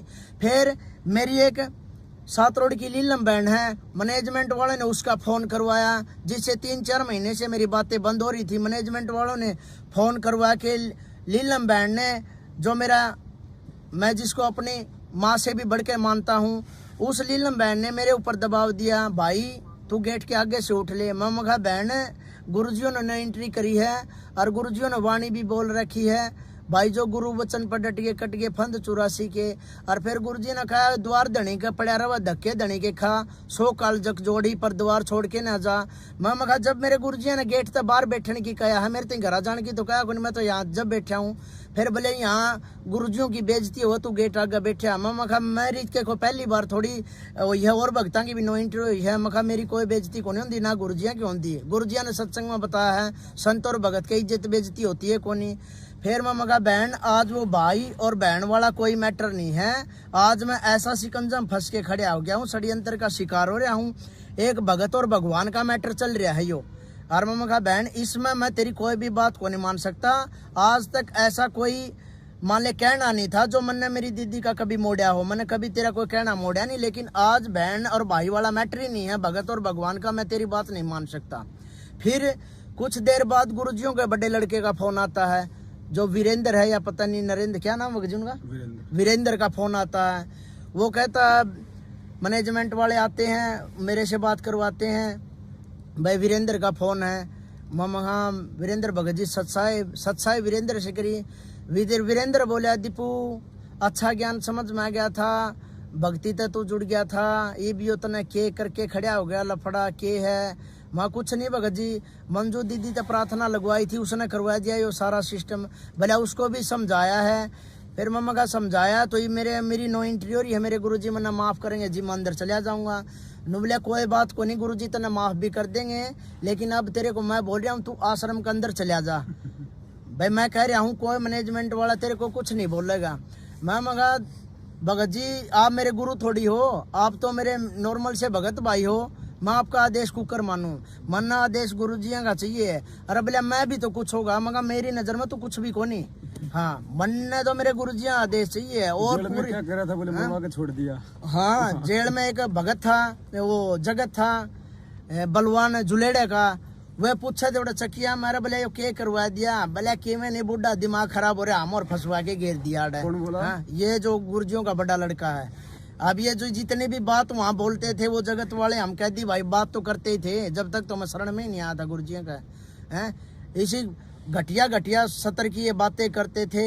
ये जितने भगत थे जे गुरुजियों का केस में फंस तो गए थे, कुछ भक्तों ने छोड़ के जिनके जुगाड़ नहीं थे, जो गुरुजियों के रिश्तेदार थे, सारे ने अपने पैसों का बलबूते पे, जो अन्य कैदी थे जेल के गैंगस्टर थे, उनके पास अपनी जजों से सेटिंग करने के लिए, नाम कटवाने के लिए पैसों में सेटिंग करते घूम रहे थे। लेकिन परमात्मा ने ऐसा होने नहीं दिया, एक भी नहीं निकलने दिया इनमें से। नहीं, इनने पूरी सेटिंग करने के लिए पूरे हाथ पैर मारे थे, चाहे कितने लाख रुपए में बात हो, हमने इस मैटर तक छुटना चाहिए, लेकिन परमात्मा ने एक भी नहीं निकलन दिया। सब बचन एक नंबर के बकवासी भगत थे, ये डोंगी थे। गुरुजी कहते हैं ना भाई भगते में यहाँ स्वांग करने वाले आपको बहुत मिलेंगे, ऐसी बात नहीं थी। सारे तो निकम्मे नहीं थे, कुछ भगत उनमें ठीक भी थे और कुछ बिल्कुल ही गए गुजरे थे, जिनको कुछ मतलब ही नहीं था भक्ति से। कोई कुछ कह रहा था, किसी का थोड़े बहुत लठ लाग रहे थे, वो उड़ा कवा था भाई आगे भले बरवाला आश्रम में खीरे नहीं खावांगे, चल 84 में सूर बन के गू खाना पड़ जियो, बोले खीर नहीं खावांगे महाराज जिया की। ऐसी ऐसी टोपी करे थे, क्या के भगत हैं बॉस। कभी इनकी देखता उड़ा है, कभी दाल पर रोड़ा कर लेते थे, कभी किसी चीज पर झगड़ा कर लेते थे, कभी किसी चीज पर झगड़ा कर लेते। लेकिन मेरे एक भगत भाई वो विकास सिंहपुरिया, उसने बताया बोले दीपू जो ये भीड़ देख रहा है ना, ये एक जो भगवान का भगत हुआ है, ये वो भगत को नहीं। मगर फिर कौन हुआ भगत? बोले भगत वैसे मैं भी नहीं हूँ, बोले एक भगवान का जो भगत होता है ना, और जिस अंडरवियर को जिस कच्छे को पहन के नहाता है ना, भले ये उस भगत के उस लेवल के भी नहीं है, भले ये सब बकवासी हैं। मैं मगा ठीक है। आहिस्ता आहिस्ता मन ने भी उन्हें परीक्षण करना शुरू किया। उनमें से आधे से ज्यादा तो बगैर मतलब की भीड़ हो रही थी, जिन्होंने कोई मतलब नहीं था गुरुजियों से, जो एक दूसरे पर कमेंट बाजी गाली गलौच जिनका बहुत बोल रहे थे हम सारनामी हैं, बहुत घटिया सतर था। और अब भी मैंने तो देखा है सारनामी, इन्हें सारनाम बांट दिया है जितने युवा भगत आश्रम में, और ये और जो बड़े जो बुजुर्ग भगत हैं इनका सभी का घटिया आचरण है। गंदे गंदे कमेंट करते हैं, गंदे गंदे युवा भक्तों को चुटकुले सुनाते हैं, बहुत सारा मान ले घटियापन है। एक नंबर के झूठ बोलते हैं, फोनों पे झूठ बोल देते हैं, इनको रिकॉर्डिंग सुनाते हैं तो ये बकवास करते हैं नहीं तू झूठ बोल रहा है, और रिकॉर्डिंग में साफ है। अगर देखो माफिया मांग रहे हो और आप ही मना कर रहे हो, हर प्रकार से इनका घटिया लेवल है। ये एक आने की भी भगत नहीं है, ये बकवास बहुत ज्यादा कर रहे हैं। गुरु जी मांग रहे थे एक बार धर्मपाल बलवान और कंडे, हाँ ये सारे माफी मांग रहे थे। ये बलवान था, ये मास्टर जी जो बालक गांव का है, इन्होंने मेरे से पहले तो गलती करी, और गलती के ऊपर मैंने जब इनको स्टैंड लिया धमकाया तो फिर उन्होंने फ़ोन पे मेरे से माफ़ी मांगी, जो मेरे पे बकायदा अब भी रिकॉर्डिंग पड़ी है। जो मैनेजमेंट का मुख्य सदस्य भी माना जाता है, वो भी कोई ना कोई पद है उसका वहाँ पर। और फिर उन्होंने मेरी मीटिंग के अंदर मेरे को बुलाया, तो मीटिंग के अंदर उन्होंने सभी ने अपनी अपनी गलती पूछी, मैंने सभी की गलती बताई, तेरी ये गलती है, तेरी ये गलती है। जब उस मास्टर जियों का नंबर आया तो वो धर्मपाल बोले बोले मास्टर की क्या गलती है? मास्टर जी ने जो गलती की थी ना, इन्होंने माफ़ी मांग ली है। तो मास्टर जी मीटिंग के अंदर साफ तौर पे मना कर गया, मैंने इससे कोई माफ़ी नहीं मांगी है, ये झूठ बोल रहा है। मामा का झूठ कहाँ बोल रहा हूँ भगत जी? मामा का झूठ तो आप बोल रहे हो। एक तो उम्र के हिसाब से आपका याद नहीं रहता हो, अकबर मन्ना कोई बात कही है फ़ोन पर दीपू तो मेरा याद को नहीं। एक आप जानबूझ के बोली बूझ मेरे को बना रहे हो। तो भगत जी ने बोला नहीं आप पे क्या प्रूफ है? तो मीटिंग के अंदर मैंने वो बाकायदा रिकॉर्डिंग सुना दी, जिस रिकॉर्डिंग में बलवान मास्टर ने मेरे से माफ़ी मांगी है। उसके बाद में कुछ भक्तों के मेरे पास फ़ोन भी आए, दीपू ऐसा क्या मैटर कर दिया जो बड़े बड़े भगत तेरे से माफ़ी मांग रहे हैं, वहाँ गलती कर रहे हैं बड़े बड़े, ये उम्र में बड़े ही न बेरा तो गदी का भी कोनी क्या का नहीं बेरा ही न तो हैं सारे एक नंबर के झूठे हैं ये चोर हैं फालतू में पेट्रोल फूका गाड़ियां का ही न कुछ मतलब कोनी और फिर झूठ बोल रहे हैं। फिर ये नुको अब भी हमें मीटिंग के अंदर बैठे हैं बोले अब भी हमें तेरे पे विश्वास नहीं है। मीटिंग के अंदर बैठे थे माँ क्या विश्वास नहीं है बोले ये तेरा फोन दे बोले अब भी तूने फोन रिकॉर्डिंग पे लगा रखा होगा। फिर मम्मा का भगत भाई बैठे हैं कोई आप यार दारू थोड़ी बेचा है परमात्मा की चर्चा करा हूं दे रिकॉर्डिंग तेरे दिक्कत के डर किस बात का है बोले नहीं तेरे ऊपर विश्वास नहीं है। फिर मगा विश्वास तो तू भगवान पे करे मेरे पे क्यों करा है बोले नहीं ये फोन दे मगा फोन मेरा है मेरी इजाजत के बगैर फोन का हाथ ना लगाइए। तो भक्तों उन्होंने फोन का हाथ नहीं लगाया। उसके बाद में भक्तों इन जो भी मेरे साथ अत्याचार इन्होंने करने थे वो सभी इन्हें कर लिए हैं। नो एंट्री मेरी कर दी है। नो एंट्री के बाद इन्हें मैं बाहर भी काट दिया हूँ। अब उसके बाद में इन्होंने मेरा ठगी का पर्चा निकाल दिया है। मैं मेरे सातरोड़ गांव में गया था। एक मेरा संदीप है भगत भाई जिनसे अक्सर मेरा आना जाना रहता था। कभी कभार मेरी भगतमती अपने घर पे चली जाती थी तो हो सकता था मैं भंडारा भी उनके घर करूं। तो मेरा इतना प्रेम था उनके साथ में मैं उनसे वैसे ही मिलने गया। तो वैसे मिलने का किसी भगत के घर पे जाऊंगा तो वो चर्चा भी करेगा कुछ क्वेश्चन भी करेगा मेरे को उनका जवाब भी देना पड़ेगा। उसके घर से आते ही इन्होंने मेरे पास राजेश शिवानी का फोन करवाया। दीपू तू क्यों भगतों के घर पे जाता है। मैं कहा भाई भगत भाइया का तो घर में जाऊंगा जिन तो मेरी सच्चाई भाई दिक्कत की है। तो राजेश शिवानी ने बोलिया भाई तू भगता का घर ना जाया कर। मैं कहा भाई भगता घर जाऊंगा। फिर बोले ये तेरे पीले पर्चे काटेंगे। मैं कहा मेरे चाहिए पीले पर्चे काटो चाहे काले काटो मना कोई मतलब को नहीं है। और मैं कहा भगता का मैं क्यों जाऊंगा किसी भगत गला मेरी सच्चाई बच्ची है तो मैं उसका जाऊँ हूँ नहीं मैं किसी भगत भाई का तो थूकने भी को नहीं जाऊँ। कोई इतनी मरोड़ करे तो कि दीपू तू यहाँ ना आइए मन ने मेरे गुरुजियाँ ही जरूरत है किसी भगत भाई की को नहीं। लेकिन 6 मिनट की राजेश शिवानी की रिकॉर्डिंग है मेरे पास। उसने जो बोला वो सारा रिकॉर्ड है। बोला देख लिए दीपू मैं तो तेरे को समझाऊँ आगे तेरे पीले पर्चे काटेंगे। मैं पीले पर्चे काटो चाहे काले काटो मामा का मन ने कोई मतलब को नहीं। बार बार मेरे पर दबाव दे हुए हैं अब तू आश्रम के अंदर आ जा दीपू गुरुजिया से तेरी माफी करवा देंगे। मैं इन्हें साफ यह बात कहूँ अरे मैंने को गाँव थोड़ी काट दी मेरी क्या की माफी करवाओगे तम मैंने गलती है को नहीं करी मैं माफी क्यों मांगू। भले तू आश्रम में आ जा मैं कहा ना तो किसी नामदान सेंटर पाऊँ और ना किसी आश्रम में आऊँ जब तक मेरे गुरुजी जेल से बाहर आके कहीं पृथ्वी पे आके आसन ग्रहण नहीं करते ना इतने जीते जी दीपू कभी नहीं आऊगा। नो बोला पक्का अटल इरादा तेरा मखा मन्नत बोल दिया साफ है मेरा ये और फाइनल फैसला मैं नहीं आऊँगा कभी भी। अब ये बार बार मेरे पर दबाव दे रहे बोले छोटी प्रार्थना दे दे लिखिए। मामा का प्रार्थना में लिखित में देता है कोनी गुरुजी ने बोल रखा है अगर आप जोत का दंडवत प्रणाम करोगे वो भी मैंने सब सुना है तो मैं मेरी जोत का दंडवत प्रणाम करूँ हूँ और मैं मेरे गुरुजी पर मेरी माफ़ी मांगू हूँ। आगे अगर मैं कहीं पर गलत हूँगा तो गुरुजी इतने भक्तों के घर पर जाके प्रकट होकर गुरुजी कुछ ना कुछ बोलते हैं। मैं अपनी गुरुजी मेरे पास आऊँगे मैं अपनी समय याचना कर लूँगा गुरुजियों से गुरुजी मेरे से गलती बन गई क्या मैटर है गुरुजी मेरे को अपने आप समझा देंगे। लेकिन मैं तुम्हें झूठों के बीच में मैं नहीं आऊँगा। मेरे गुरुजियों ने मेरे को ज्ञान दे रखा है।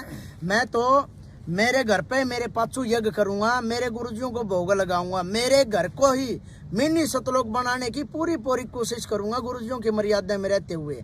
लेकिन मैं तुम झूठे गुंडे बदमाश चोर बलात्कारी हर प्रकार की क्वालिटी तुम्हारे अंदर है मैं तुम्हारे बीच में नहीं आऊँगा। मैंने तो मेरे जैसे भगत भाई चाहिए हैं जो साफ सुथरे है पाक है। छोटी मोटियाँ कमियाँ सभी के अंदर है लेकिन तुम्हारे जैसी बड़ी बड़ी कमियाँ सत्सेवकों में नहीं है। तुम्हारे अंदर तो कितने देख लो जो मोटे मोटे पदों पर बैठे हैं बलात्कारी भी भगत है और भले इतना एक नंबर का ये तो भगत है चोर भी भगत है ठग भी भगत है आश्रम का सामान बेचने वाला भी भगत है। हर प्रकार के जो चोरी डकैती जो भी निकम्मे काम करते हैं वो सारे भगत है। लेकिन जो मर्यादा में कोई रहता है वो भगत नहीं है। भक्तों परमात्मा की दया से बार बार आपको यही बता रहे हैं सत सेवकों से जुड़ने की कोशिश करो। ये भाई भगत भाई और बहनें इनका बहुत अच्छा आचरण है और परमात्मा को भोग लगाते हैं। आगे आने वाले समय में परमात्मा का इसी तरह से हर घर में परमात्मा की सत्संगति होगी और परमात्मा का इसी तरीके से भोग लगेगा। 6 या 7 साल के अंदर हरियाणा सतलोक आश्रम मैनेजमेंट का यह बुरा हाल है जो मेरे को देखने को मिला है। लठबाज गाली गलोच बहनों के साथ में बलात्कार, चोरी जारी, सब रिश्वतखोरी इनके अंदर सब वो है। परमात्मा कभी तो अब ये देखो पुलिस का सहारा लेने लग गए हैं, लेकिन भक्तों परमात्मा ने तो यही बताया है भाई अपना यहाँ कोई नहीं है। आज देखो इन्होंने जो आर्य समाजी हमारे साथ बर्ताव कर रहे थे, आज सत्सेवकों के साथ में हरियाणा आश्रम के जो ये मैनेजमेंट वाले हैं सतलोक आश्रम के, ये कर रहे हैं, भगत भाइयों को पीट रहे हैं, बहनों को पीट रहे हैं, बहनों को ऐसी गंदी गंदी गालियां देते हैं, शराब पी पी के ये आते हैं और भक्तों को लठ मारते हैं। क्या हमारे गुरुजियों ने यही सिखाया है क्या? भक्तों आप तो मेरे से बहुत पहले जुड़े हैं, 7 साल हो गए मेरे को हमारे गुरुजियों के सत्संग सुनते हुए। हमारे गुरुजियों ने कभी भी ऐसी शिक्षा नहीं दी है अब मेरा भगत कोई गाली गलौज करेगा या मेरा भगत कोई लठ मारेगा। आप तुम्ही ने तो बताया है कोई भी कांड होता है, कोई भी झगड़ा होता है, गुरुजी तुम्हें एक बात बोलते हैं, गेट पर ताला और हाथ में माला। तो ये आश्रम में बम कौन पड़वा हुआ है? ये सब फर्जी महेंद्र भगोड़ा के आदेश है। गुरुजी ऐसा कोई आदेश नहीं देते। मैंने तो आज तक गुरुजियों का आशीर्वाद भी नहीं लिया है। जो कुछ भी आपने ही बताया है, जो पुराने भगत है, जो सेवक हैं, उन्हीं ने बताया है। कुछ बहनों ने मेरे को बताया है कि दीपू ऐसे होता था आश्रम में, कुछ पुराने भक्तों ने मेरे को बताया है और गुरुजियों का मैंने ज्ञान सुना है। आज तक मैंने तो गुरुजियों से आशीर्वाद भी नहीं लिया है। जो कुछ भी बताया तुमने ही बताया है और मैंने तुम्हारी बात पे स्टैंड लिया है और तुम्हारी बात पे स्टैंड लिया है। जब मैं सत्य के मार्ग में चला हूँ, जो इनाम मेरे गुरुजियों को मिले हैं आज वो हमें सत्सेव को भी सभी को मिल रहे हैं, दीपू को भी वही इनाम मिला है। तो भक्तों परमात्मा की दया से दीपू भगत जी आपसे हाथ जोड़ के प्रार्थना कर रहे हैं। मेरे सभी भाई भगत बहनों और भाइयों से हाथ जोड़ के प्रार्थना है, जितना भी हो सके साथ संगति वालों के वीडियो देखो और परमात्मा की दया से साथ संगति से जुड़ने की कोशिश करो। आज के इस साथ संगति में दीपू पहली बार आया है, जहां लुधियाना की साथ संगति थी। मुझे यहां आने के बाद बहुत अच्छा महसूस हुआ है और परमात्मा की दया से आज जो मैं वीडियो में जो भी बोल रहा हूं वो मुझे आज खुद को भी ऐसा लग रहा है भाई जैसे कई सारी बातें रह गई है जो आपके सामने पेश करनी थी, लेकिन परमात्मा की दया से आज मैं बोलने में थोड़ा बहुत हिचकिचा रहा हूँ। कुछ पॉइंट जो मैंने बोलने थे वो मेरे से बोले नहीं गए हैं। परमात्मा की दया से आगे से संघर्ष जारी रहेगा और आगे अच्छी तरह से जो जो सच्चाई होगी आश्रमों की, इन भक्तों की जो भक्तों को स्वांग किए हुए हैं, इनकी सारी सच्चाई आपके सामने उजागर करूंगा, जिसका परिणाम मेरी मृत्यु तक भी हो सकता है। लेकिन मैं मेरे भगत भाइयों को जगाने के लिए अपनी कुर्बानी देने के लिए तैयार हूं। परमात्मा की दया से जितने भी मेरे भगत भाई हैं सभी को सच्चाई से परिचित कराऊंगा और इन घटिया गुंडे और बदमाशों से और इनकी सारी हरकतें मैं आपको बताऊंगा। ऐसा सतलोक आश्रम मैनेजमेंट का कोई भी गुंडा या बदमाश ऐसा नहीं है कि कोई बंदी छोड़ सतगुरुदेव रामपाल जी महाराज का भगत को कोई डरा सके या धमका सके। अगर कोई भगत परमात्मा का भगत है तो वो बिल्कुल नहीं डरेगा, और वैसे डरने वाले बहुत है लेकिन वो भक्तों की गिनती में भी नहीं आते हैं। तो परमात्मा की दया से भक्तों आज दास सिर्फ इतना ही बोलेगा। आगे परमात्मा की दया से आज मैं थोड़ा पहली बार कैमरे के सामने आया हूँ, थोड़ा हिचकिचा रहा हूँ, लेकिन आगे वाली वीडियो में आपको साफ तौर पर इनकी सारी सच्चाई बताऊंगा। जो अभी तक जो मेरे पास और भी पेंडिंग बातें हैं, जो प्रूफ है, हर प्रकार की मैं आपके सामने पेश करूंगा। सत साहिब छोड़ सतगुरु रामपाल जी भगवान सच्चाई। भाई और बहनों, दया परमपिता परमात्मा की। भाई और बहन अपने भाई बहनों के लिए देखो ये ठंडा ले आए हैं, रात्रि का समय है, कितनी सेवा कर रहे हैं परमात्मा के बच्चों की, क्योंकि इनको पता है कि ये पृथ्वी के ये असली योगिक हैं, ये असली साधक हैं और इनकी जितनी सेवा की जाए उतना ही कम है, क्योंकि ये ज्ञान समझ चुके हैं परमपिता परमेश्वर जी का। तो पुण्यात्माओं, आज आपको दीपक भाई ने बहुत सारी बातें बताई हैं और ये मैं भी मानता हूँ कि आज ये पहली बार जो है ये लाइव आ रहे हैं। हालांकि लाइव नहीं, हम लोग ये वीडियो बना रहे हैं, बाद में हम इसको लाइव चलाएंगे। तो पहली बार में थोड़ा सा मतलब आदमी के अंदर थोड़ी सी हिचकिचाहट होती है, लेकिन आप जी रोजाना 8:30 बजे लाइव जुड़े। दास का जो फेसबुक पेज है पवन दास इज लाइव, फेसबुक पे जाएंगे आप, अंग्रेजी में लिखेंगे पवन दास इज लाइव, दास का फेसबुक पेज आ जाएगा, आप उसको फॉलो करें। रोजाना रात्रि 8:30 बजे, हम दिन में भी लाइव आने का प्रयास करेंगे बीच बीच में, लेकिन रात्रि 8:30 बजे अब हम रोजाना लाइव आने का प्रयास करेंगे। दास नहीं आया तो दीपक भाई लाइव आएगा, या कभी कजोड़ भगत जी लाइव आएंगे, कभी और लाइव आएगा। रोजाना आपको 8:30 बजे हम कोशिश करेंगे कि 1 घंटा 2 घंटे का लाइव दिखाएं, आपको सच्चाई से रूबरू करवाएं। बहुत सारी बातें हैं जो ये आज आपको नहीं बता पाए हैं। ऐसे ऐसे किस्से हैं जो गुरुजी के साथ में जो घटनाएं घटित हुई हैं, उससे आपका विश्वास भी बढ़ेगा, उससे आपको हकीकत का भी मालूम पड़ेगा। जैसे कि आपको दीपक भाई ने बताया कि गुरुदेव का जो बड़ा लड़का वीरेंद्र जो कि जेल में है, हालांकि अब हो सकता है जमानत करा के वो बाहर होगा अभी शायद। जब उसके पड़ने लगे लठ, तो जो जगत वाले उसके साथ में थे चक्की में, तो जगत वालों को कह रहा था कि इस बुड्ढे ने तो हमारा जीवन बर्बाद कर दिया, गुरुजी के लिए कि इस बुड्ढे ने तो हमारा जीवन बर्बाद कर दिया, फालतू में माना है अड़े लाके पटक दिया। और 2006 वो अखबार की कटिंग आज भी रखी है हमारे पास, तारीख पर जब करोता कांड हुआ था 2006 में, ये मनोज, ये वीरेंद्र, ये गुरुजी की पत्नी, ये उनके अखबारों में स्टेटमेंट आए थे कि हमारे को मुंह दिखाने के लायक नहीं छोड़ा इसने, ये बन गया मोटा।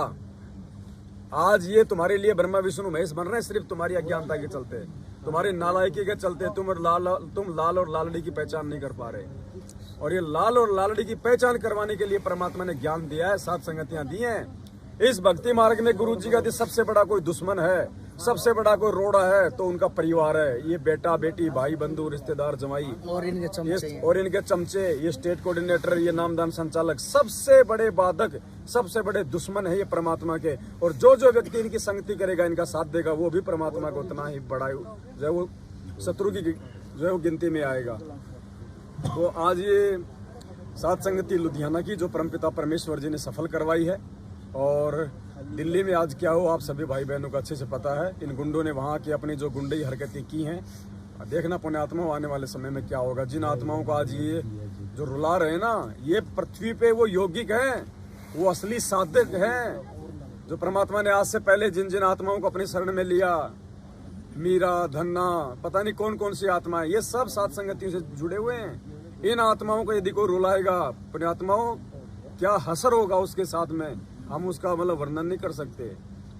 ये लोग अपने पतन की तरफ जा रहे हैं, और तुम भी मरोगे इनके पीछे बेवजह। नोट कर लो, अगर समय रहते तुम लोगों ने इनका साथ नहीं छोड़ा, इनकी कुसंगति नहीं छोड़ी, तुम्हारी भी वो दुर्गति होगी जो सुखदेव की हुई थी। तो भाई बहन बैठे हुए हैं, और कोई भाई बहन कुछ बोलना चाहे, कुछ बताना चाहे परमात्मा की दया से?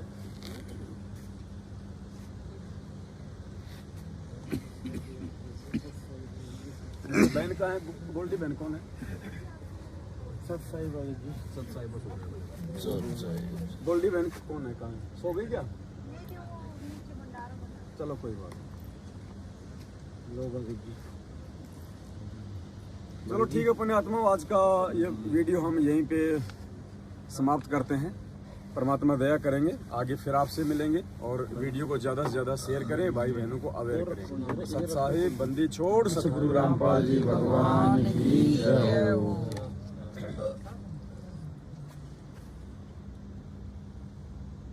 लाइव आएंगे, जो सारी बात तो अभी पेंडिंग रहेगी, वो तो